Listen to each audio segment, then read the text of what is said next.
Hi, I'm Matthew Craig and you're watching The Market Bull. Joining me in the studio today is the Executive Chairman of European Metals Holdings, Keith Coughlan. Welcome, Keith. Thanks, Matt. Good to be here. So European Metals has just secured one of the largest critical minerals fundings commitments within the EU. Take us through this deal.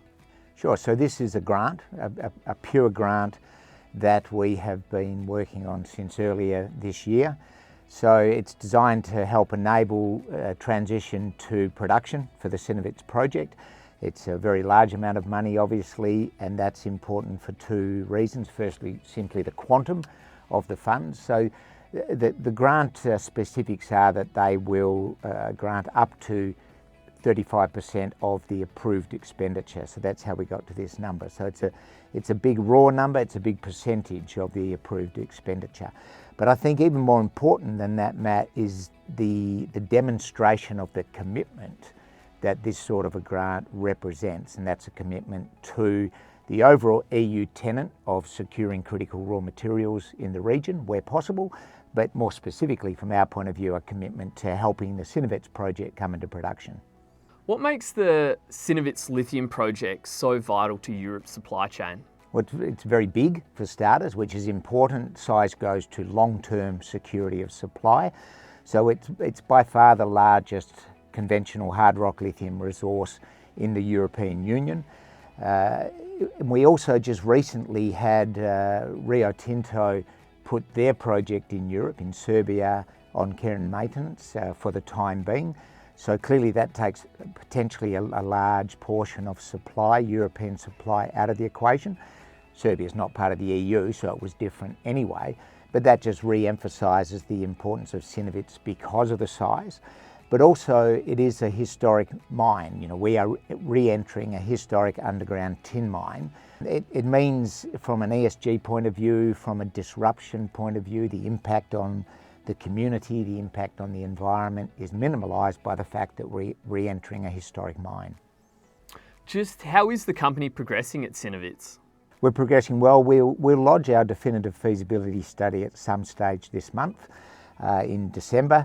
There have been delays on that, but we're finally there, which is excellent. And in reality, we're actually bringing this project to maturity at what seems to be exactly the right time, both from the point of view of the recent improvement in the lithium price, more importantly, the significant improvement in the sentiment for lithium and other critical minerals, but also at a very interesting stage from a geopolitical point of view, with Europe's continued assertions of wishing to have a measure of critical mineral security, and that's, you know, those comments have historically been mainly directed at China and the Chinese domination of this space, but also more recently a little bit towards the US as well, and with, you know, the new regime's emphasis on securing US resources there, it's made the Europeans sit up and take notice and put some real meat on the bones of the aspirations that they've had for the last couple of years towards this sector. Lastly, what can EMH investors look forward to in terms of news flow heading into 2026? So immediately the announcement of the definitive feasibility study and all of the bits and pieces that go with that, as I say, scheduled for some stage this month. Following that, we will lodge our environmental impact assessment report by the end of this month. That will take probably 3 or 4 months to get approved, which will then lead us into the final permitting stage. Again, very, very important part of the project.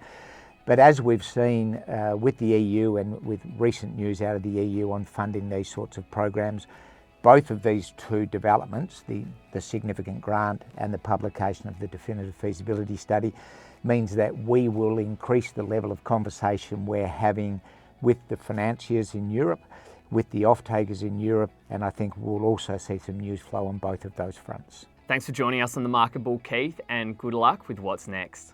Thanks very much, Matt. Thanks for having me on board.